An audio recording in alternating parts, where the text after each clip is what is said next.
ನೀವು ಈ ಅದ್ದೂರಿತನನ ಅನುಭವಿಸೋ ಅಷ್ಟರಲ್ಲಿ ನಿಮ್ಮ ಪ್ರಾಣನ ಕಳ್ಕೊಂಡ್ರಿ ಅಕ್ಕ.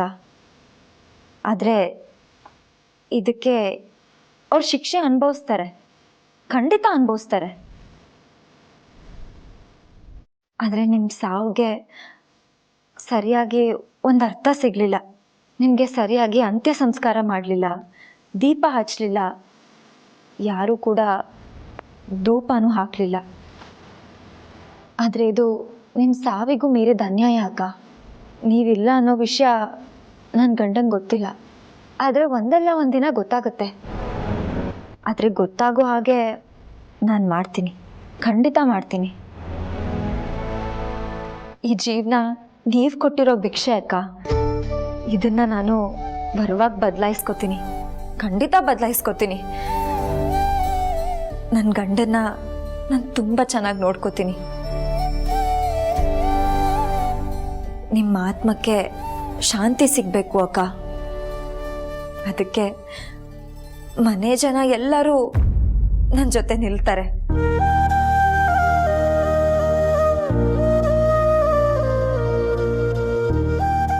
ನನ್ನ ಸೊಸೆ ಅಂದರೂ ನನ್ನ ಕೈ ಜೋಡಿಸ್ತಾರೆ. ಯಾರು ನನ್ನ ಇಷ್ಟು ದಿನ ದ್ವೇಷಿಸ್ತಿದ್ರೋ ಅವರೇ ನನ್ನ ಪ್ರೀತಿಸ್ತಾ ಇದ್ದಾರೆ. ಯಾರು ನನ್ನ ತಂಗಿ ಅಂತ ಪ್ರೀತಿ ಮಾಡ್ತಿದ್ರೋ ಅವರೇ ಇವಾಗ ವಿಲನ್ ಆಗಿದ್ದಾರೆ. ಪರವಾಗಿಲ್ಲ ಅಕ್ಕ, ಇದೆಲ್ಲ ಯಾವ ಲೆಕ್ಕ? ನಾನು ಮತ್ತೆ ಈ ಮನೆಗೆ ಬೆಳಕು ಬರೋ ಹಾಗೆ ಮಾಡ್ತೀನಿ, ಮಾಡೇ ಮಾಡ್ತೀನಿ.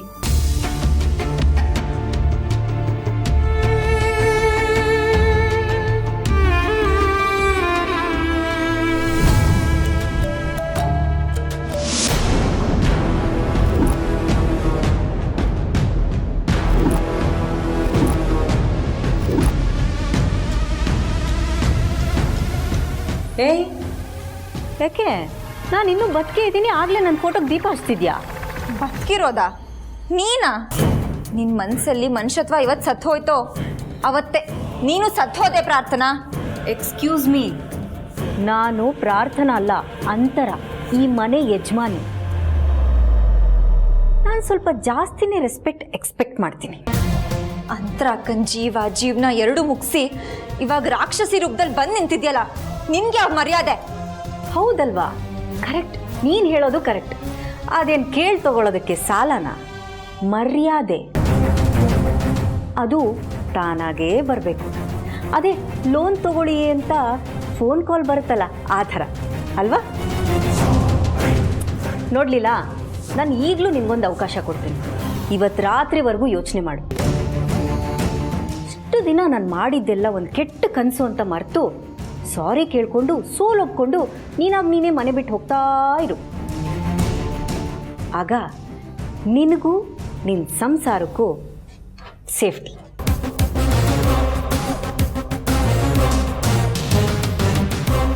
ನನ್ನ ಫ್ಯಾಮಿಲಿನ ಏನು ಹೇಳಬೇಕು ಅದನ್ನ ಕ್ಲಿಯರ್ ಆಗಿ ಹೇಳು. ವೆಯ್ಟ್, ನನ್ನ ಮಾತಿನ್ನೂ ಮುಗ್ದಿಲ್ಲ ಬೇಬಿ.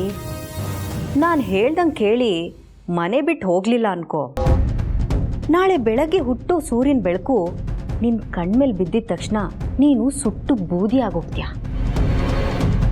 ಅರ್ಥ ಆಗಲಿಲ್ಲ ಅಲ್ಲ?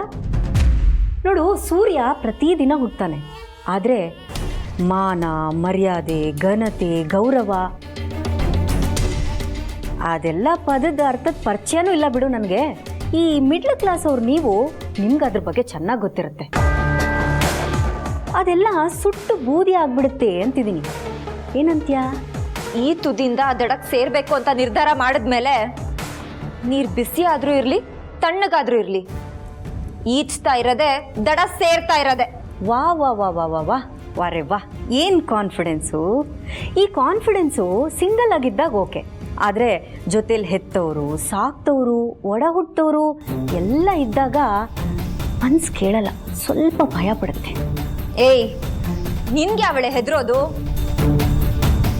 ಅದು ಅಂತರ ಅಕ್ಕನ ಫೋಟೋ, ಅದಕ್ಕೆ ದೀಪ ಇಟ್ಟೆ. ನಿನ್ನ ಫೋಟೋಗೂ ದೀಪ ಹಚ್ತೀನಿ, ಅದ್ರ ಜೊತೆಗೆ ಎಡೆನೂ ಇಡ್ತೀನಿ. ನಿನ್ನಂತವಳಿಗೆ ಬದುಕೋಕ್ಕೂ ಯೋಗ್ಯತೆ ಇಲ್ಲ. ತಾಕತ್ತಿದ್ರೆ ನನ್ನ ಬೀಳ್ಸೋದಲ್ಲ, ಲೈಟಾಗಿ ಅಲ್ಲಾಡ್ಸ್ ನೋಡು. ಡೈಲಾಗು ಡೈಲಾಗ್ ಹೊಡೆಯೋದು ತುಂಬ ಈಸಿ ನಮ್ಮ, ಆದರೆ ಅದನ್ನು ಫಾಲೋ ಮಾಡೋದು ತುಂಬ ಕಷ್ಟ. ಸೊ ಲೀಲಾ, ರೆಡಿ ಇರು. ನಾಳೆ ನಿನಗೆ ಬಿಸಿ ಬಿಸಿ ಸುದ್ದಿ ಕೊಡ್ತೀನಿ. ನಿನ್ನನ್ನು ಈ ಮನೆಯಿಂದ ಕ್ಲೀನ್ ಮಾಡ್ತೀನಿ. ಬರಲಾ? ಬಾಯ್.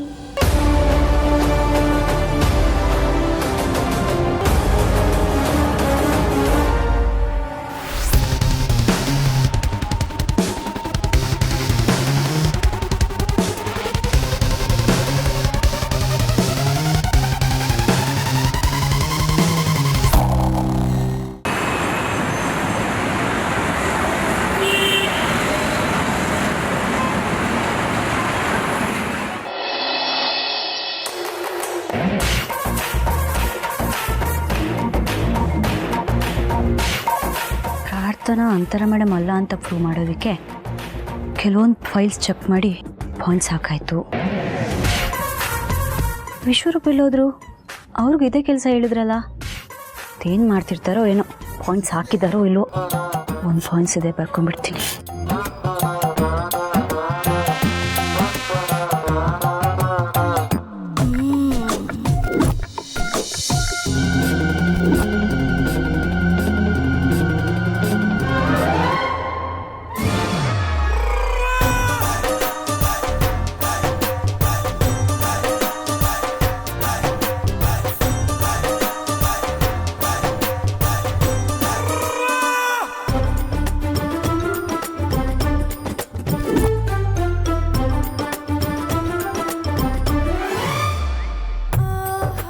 ಪ್ರೀತಿ ಮಧುರ ತ್ಯಾಗ ಅಮರ ಅಕ್ಬರ್ ಅಂಟೋನಿ. ಪ್ರೀತಿ ಮಧುರ ತ್ಯಾಗ ಅಮರ ಅಕ್ಬರ್ ಅಂಟೋನಿ. ಪ್ರೀತಿ ಮಾಡಿದ ಹುಡುಗಿ ಕೈ ಕೊಟ್ರೆ 90 ಕ್ವಾರ್ಟರ್ ವಿಸ್ಕಿ ಬಿರಿಯಾನಿ. ಏನ್ರಿ ಹೇಳ್ತಿದ್ದೀರಾ? ಒಳ್ಳೆ ದೇವದಾಸ್ ತರ ಕಾಣ್ತಿದ್ದೀರಾ. ದೇವದಾಸ ಅನ್ನೋದ್ರಲ್ಲಿ ಒಂದೇ ವಿಧ, ಅದರಲ್ಲಿ ಒಳ್ಳೆ ದೇವದಾಸ ಕೆಟ್ಟ ದೇವದಾಸ ಅನ್ನೋ 2 ವಿಧಗಳಿಲ್ಲ. ಲವ್ ಫೇಲರ್ ಆಗಿರೋ ಹುಡುಗರಿಗೆ ನನ್ನದೊಂದು ಶಾಯರಿ.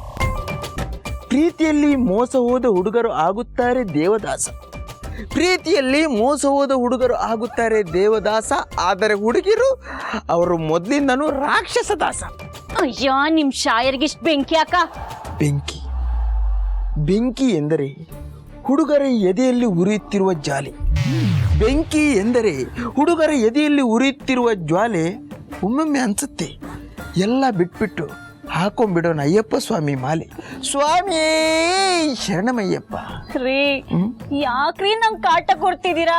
ಕಾಟ ಕಾಟ ಬಾಯ್ಗ್ ಸರಿಯಾಗಿ ಬರುತ್ತೆ ಇವಾಗ. ನೋಡ್ರಿ, ಪ್ರಾರ್ಥನನ ಅಂತರಲ್ಲ ಅಂತ ಪ್ರೂವ್ ಮಾಡೋದಕ್ಕೆ ಅಲ್ಲಿ ಪಾಯಿಂಟ್ಸ್ ಹಾಕ್ಬೇಕು. ಕ್ರೈಮ್ ರಿಲೇಟೆಡ್ ರಿಸರ್ಚ್ ಮಾಡಿ ಪಾಯಿಂಟ್ಸ್ ಹಾಕಿ ಅಂದ್ರೆ ನೀವ್ ಏನ್ರಿ ಶಾಯರೆಲ್ಲ ಹೇಳ್ಕೊಂಡು? ಬಾಲೆ, ಕಿಶೋರ್ ಸರ್ನೇ ಮನೆಯಿಂದ ಹೊರಗಾಕದವಳು ಆ ಅಂತರ. ಹಾಗಿರ್ಬೇಕಾದ್ರೆ ನಾನು ನೀನು ಯಾವ ಮೂಲೆ? ಕೆಲವೊಂದ್ಸಲ ಅನಾನಸ್ ಸೊಳ್ಳೆ ಕಚ್ಚಿನೇ ಮಲೇರಿಯಾ ಬರೋದು. ಆ ಸೊಳ್ಳೆ ಇರೋದು ಎಲ್ಲಿ ಹೇಳಿ? ಮೂಲೆನಲ್ಲೇ. ನೆನ್ಪಿಟ್ಕೊಳ್ಳಿ. ಅದು ಅನಾನಸ್ ಸೊಳ್ಳೆ ಅಲ್ಲ, ಅನಾಫಿಲಿಸ್ ಅನ್ನುವ ಹೆಣ್ಣು ಸೊಳ್ಳೆ. ಮತ್ತೆ ನೀನು ನೆನಪು ಅನ್ನುವ ಒಂದು ಪದ ತೆಗೆದೆ, ಆ ಪದದಿಂದ ಒಂದು ಶಾಯರಿ ನೆನಪಾಯ್ತು. 101 ನೆನಪು ಇದೆಯ. Okay, cool cool. ಮನಸ್ಸಲ್ಲಿ ಇಷ್ಟೆಲ್ಲ ನೋವಿದ್ರು ಕೂಡ ನಮ್ಮ ಲೀಲಾ ಮೇಡಮ್ಗೋಸ್ಕರ ಕ್ರೈಮ್ ಡೈರಿ, ಕ್ರೈಮ್ ಸ್ಟೋರಿ ಎಲ್ಲ ನೋಡಿ ಒಂದು ಕೆಲವು ಪಾಯಿಂಟ್ ಹಾಕೊಂಡು ಬಂದಿದ್ದೀನಿ. ಆ ಪಾಯಿಂಟ್ ಏನಾದರೂ ವರ್ಕೌಟ್ ಆದರೆ ಪ್ರಾರ್ಥನಾನು ಈ ಮನೆಯಿಂದ ಹೊರಗೆ ದಬ್ಬೋದು. ನೀನು ನಿನ್ನ ಮನಸ್ಸಿಂದ ನನ್ನನ್ನು ಹೊರಗೆ ದಬ್ದಾಗೆ. ನೋಡಿ, ನೀವು ಪಾಯಿಂಟ್ ಸ್ಟಡಿ ಮಾಡ್ಕೊಂಡು ಬಂದಿದ್ದೀರಾ ಅಂತ ಸುಮ್ಮನಿದ್ದೀನಿ. ಲೀಲಾ ಮೇಡಮ್ಗೆ ಹೆಲ್ಪ್ ಮಾಡೋದು ಅಷ್ಟೇ ನಮ್ಮ ಕೆಲಸ. ಅದ್ರ ಮಧ್ಯೆ ಈ ದೇವದಾಸ ಪಾರ್ವತಿ ಅಂತ ಮಧ್ಯದಲ್ಲಿ ಏನಾದ್ರು ಸೀನ್ ಬಂದರೆ ಸರಿ ಇರಲ್ಲ. Hello, it's my personal. Leela madam ನನಗೆ ತಂಗಿದ್ದಾಗೆ. ಅಂತರ ಮೇಡಮ್ ಹೋದ್ಮೇಲೆ ನಮ್ಮ ಬಾಸ್ ಲೈಫಲ್ಲಿ ಏನೋ ಒಂದು ಹೊಸತ್ತು ಬಣ್ಣ ಕೊಡಬೇಕು ಅಂತ ಅವರು ಆತ್ಮ ಲೀಲಾ ಮೇಡಮ್ನೇ ಈ ಮನೆ ಕಳಿಸಿದೆ. ಅವರಿಬ್ಬರು ರೂಪ ಬೇರೆ, ಆದರೆ ಅವರಿಬ್ಬರು ಒಂದೇ ಥರ. ಅಂತರ ಮೇಡಮ್ ಅಲ್ಲಿರೋ ಗುಣಕ್ಕೆ ಒಂಚೂರು ಬಬ್ಲಿ, ಒಂಚೂರು ಮಾಸ್ ಫೀಲ್ ಸೇರಿಸಿದ್ರೆ ಲೀಲಾ ಮೇಡಮ್ ಆಗ್ತಾರೆ. ಅದು ಈ ಮನೆಯಲ್ಲಿ ನಿಜ ಆಗಿದೆ. ಹೌದು, ಅಂತರ ಮೇಡಮ್ ಜೀವಂತವಾಗಿ ಇಲ್ಲದೆ ಇದ್ರು ಕೂಡ ಅವ್ರ ನೆನಪಲ್ಲಿ ಲೀಲಾ ಮೇಡಮ್ ಈ ಮನೆಗೆ ಶಾಶ್ವತವಾಗಿ ಉಸಿರಾಗಿರ್ತಾರೆ. ಆ ನಂಬಿಕೆ ನನಗಿದೆ.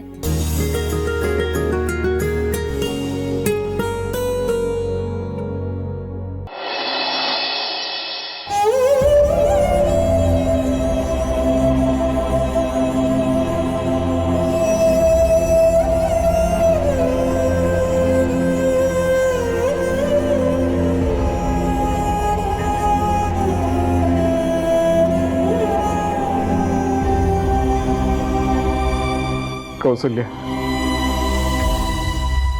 ನಿನ್ನ ಕಾಲಿಗೆ ಬಿದ್ದು ಕ್ಷಮೆ ಕೇಳಲು, ಕೈ ಮುಗಿದು ಕ್ಷಮೆ ಕೇಳಲು ಹೇಳು.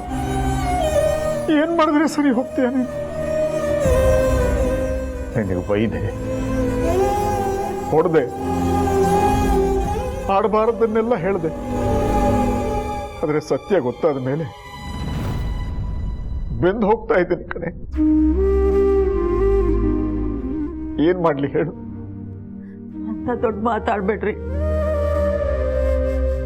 ಈ ವಿಡಿಯೋ ನಿಮ್ ಗಮನಕ್ಕೆ ಬರಬಾರ್ದಂತ ಎಷ್ಟೆಲ್ಲ ಪ್ರಯತ್ನ ಪಟ್ಟೆ. ಆದ್ರೆ ಆ ಅಂತರ ತಾಕ್ಷಣ್ಯವಾಗಿ ನಿನ್ ತೋರಿಸ್ಬಿಟ್ಲು. ಇಂಥ ಪರಿಸ್ಥಿತಿ ಯಾವ ತಂದೆ ತಾಯಿಗೂ ಬರಬಾರ್ದ್ರಿ. ನೆನ್ಸ್ಕೊಂಡ್ರೆ ಸತ್ತು ಹೋಗೋಣ ಅನ್ಸ್ತಾ ಇದೆ.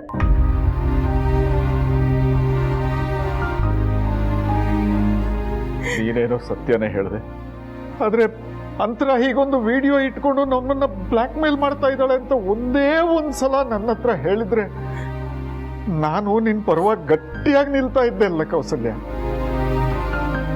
ಪಾಪ,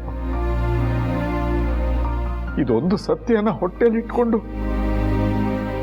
ನೀನದೆಷ್ಟು ಅನುಭವಿಸ್ಬಿಟ್ಟೆ ಕೌಸಲ್ಯ.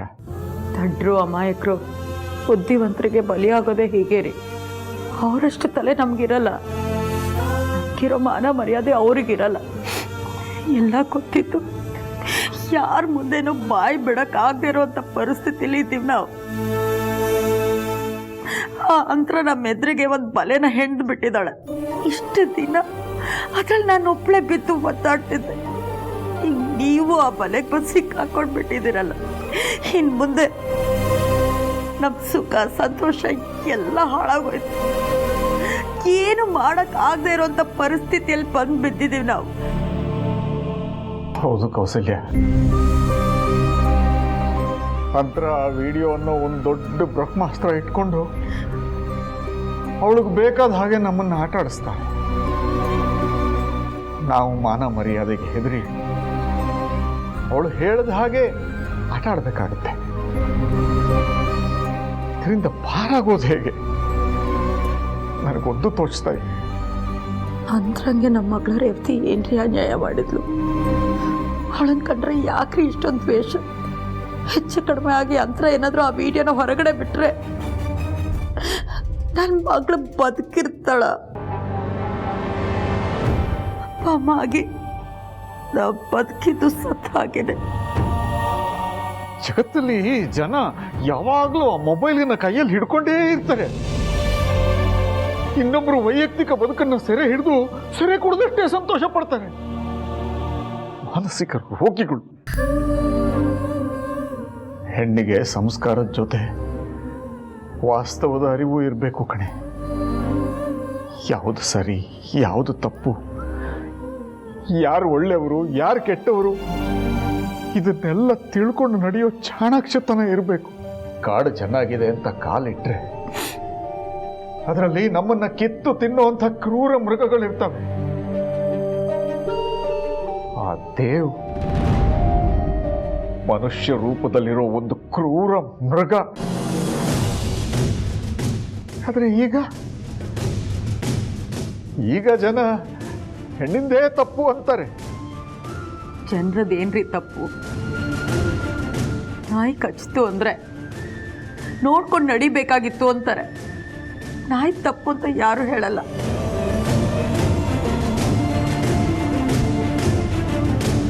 ಅದು ಸರಿನೇ. ಕೌಸಲ್ಯ, ರೇವತಿಗೆ ಈ ವಿಷಯ ಹೇಗೆ ಹೇಳೋದು? ಅವಳು ವಾಪಸ್ ಬಂದ್ಮೇಲೆ ವಿಷಯ ಗೊತ್ತಾದ್ಮೇಲೆ ಅವಳ ಪರಿಸ್ಥಿತಿ ಹೇಗಾಗ್ಬೇಡ.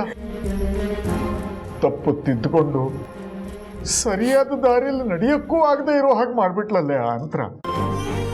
ಈಗ ನಮ್ಗೆ ಉಳ್ತಿರೋದು ಒಂದೇ ದಾರಿ ರೀ. ಅಂತರ ಹೇಳ್ದಂಗೆ ಕೇಳ್ಕೊಂಡು ಆ ವಿಡಿಯೋ ಹೊರಗಡೆ ಬರ್ದೇ ಇರೋ ಹಾಗೆ ನೋಡ್ಕೊಳ್ಬೇಕು. ಅವಳು 1000 ಹೇಳ್ತಾಳೆ,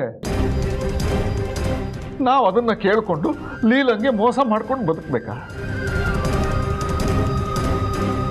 ಯೋ ದೇವ್ರೆ, ಎಂಥ ಪರಿಸ್ಥಿತಿ ತಂದಿಟ್ಬಿಟ್ಟಿಯಪ್ಪ ನಮ್ಗೆ. ಮತ್ತೇನ್ರಿ ಮಾಡೋದೀಗ?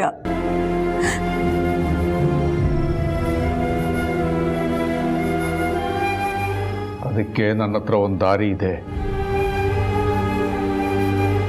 ದಾರಿನಾ? ಏನು ದಾರಿ ರೀ?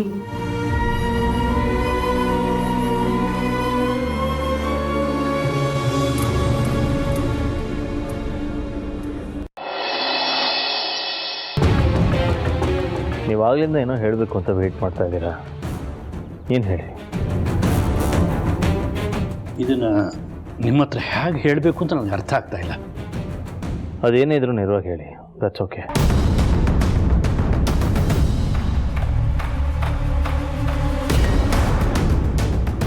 ಸರ್, ನೀವು ಈ ವಿಷಯನ ಹೇಗೆ ತಗೊಳ್ತೀರಾ ಅಂತ ನಮಗೆ ಟೆನ್ಷನ್.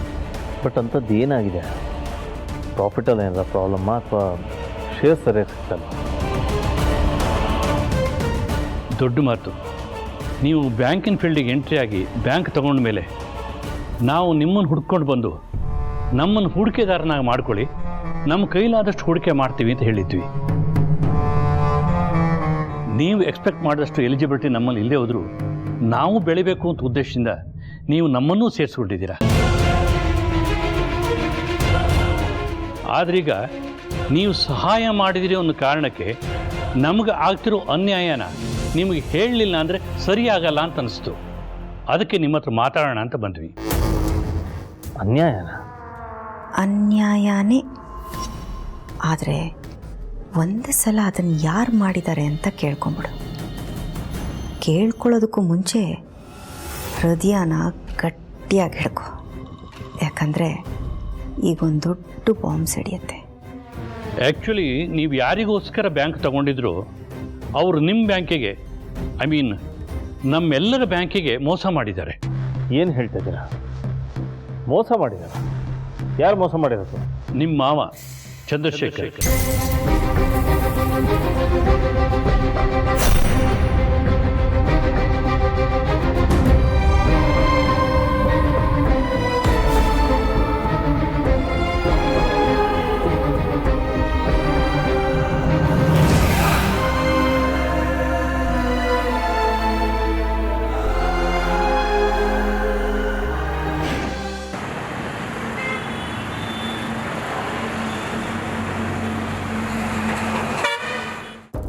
ಏನು ಹೇಳ್ತಾ ಇದ್ದೀರಾ ನೀವು? ಆ್ಯಕ್ಚುಲಿ ನಮಗೂ ನಂಬಿಕೆ ಬರಲಿಲ್ಲ. ಆದರೆ ನಿಮ್ಮ ಮಾವ ಅಂದರೆ 100 ಸರಿ ರೀಚೆಕ್ ಮಾಡ್ತೀವಿ. ಈ ವಿಷಯ ನಿಮ್ಮ ಹತ್ರ ಹೇಳಬೇಕು ಅಂದರೆ 1000 ಸರಿ ನೋಡ್ತೀವಿ. ಸಾಕ್ಷಿ ಕನ್ಫರ್ಮ್ ಆದಮೇಲೆ ನಿಮ್ಮ ಹತ್ರ ಬಂದಿರೋದು. ನಮ್ಮ ಹತ್ರ ಸಾಕ್ಷಿನೂ ಇದೆ, ನಾವು ಬಂದಿದ್ದೀವಿ. ಸರ್, ನಿಮ್ಮ ಮಾವ ಬ್ಯಾಂಕಿನ ಅಮೌಂಟ್ ಎಲ್ಲ ಯಾವುದೋ ಅನ್ನೋನ್ ಅಕೌಂಟಿಗೆ ಟ್ರಾನ್ಸ್ಫರ್ ಮಾಡಿದ್ದಾರೆ.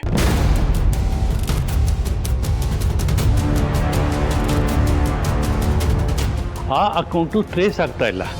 CC ಕ್ಯಾಮ್ರಾದಲ್ಲಿ ರೆಕಾರ್ಡ್ ಆಗಿದೆ.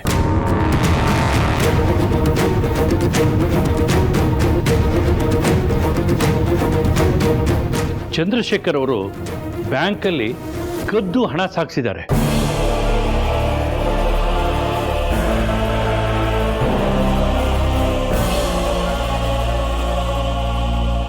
ಹಾಂ, ಈಗ ನನ್ನ ಎಂಟ್ರಿ ಟೈಮ್ ಬಂತು.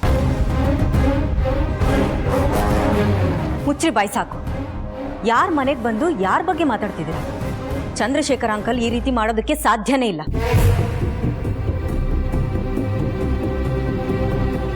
ಅವ್ರ ಮಗಳಿಗೆ ಎಂಥ ದೊಡ್ಡ ಸಂಸ್ಕಾರ ಕೊಟ್ಟಿದ್ದಾರೆ, ಅಂಥವ್ರು ಇಂಥ ಕೆಲಸ ಮಾಡೋದಕ್ಕೆ ಹೇಗೆ ಸಾಧ್ಯ? ಅಭಿ, ಇದನ್ನ ನೀನು ನಂಬೇಡ. ಮೇಡಮ್, ನಾವು ಸುಳ್ಳು ಹೇಳ್ತಾ ಇದ್ದೀವಿ ಅಂತ ನೀವು ಅನ್ಕೋಬಹುದು, ಆದರೆ ಕ್ಯಾಮ್ರಾ ಸುಳ್ಳು ಹೇಳಲ್ಲ ಅಲ್ವಾ?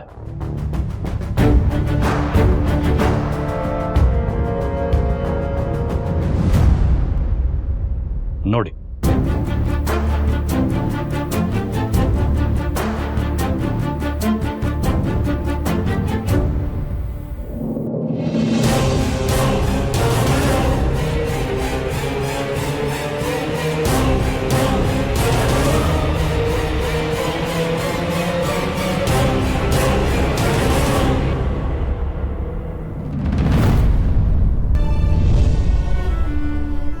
ರೀ, ಏನು ಮಾಡ್ತಾ ಇದ್ದೀರಾ? ಕಾಣಿಸ್ತಾ ಇಲ್ವೇನೆ? ಲೆಟ್ರ್ ಬರೀತಾ ಇದ್ದೀನಿ ಅಳಿಯಂದ್ರಿಗೆ. ಹಳ್ಳಿ ಅಂದರೆ ಇದನ್ನೆಲ್ಲ ನಂಬೋದಿಲ್ಲ ಕಣ್ರಿ. ಅದು ಅಲ್ಲದೆ ಈ ವಿಷಯ ಅಂತರಂಗೆ ಏನಾರು ಗೊತ್ತಾದರೆ ಖಂಡಿತವಾಗ್ಲೂ ನಮ್ಮನ್ನ ಸುಮ್ಮನೆ ಬಿಡಲ್ಲ. ಆ ವಿಡಿಯೋನೇನಾದ್ರು ವೈರಲ್ ಮಾಡಿಬಿಟ್ರೆ? ಸಲ್ಯ, ನೀನು ಅನ್ಕೊಂಡ ಹಾಗೆ ಏನೂ ಆಗಲ್ಲ. ಅಳಿಯಂದ್ರು ಇದನ್ನು ನಂಬ್ತಾರೆ, ನಂಬಲೇಬೇಕು. ನೀನು ಸುಮ್ಮನೆ ಇರು, ನಾನು ಬರೆದು ಮುಗಿಸ್ತೀನಿ.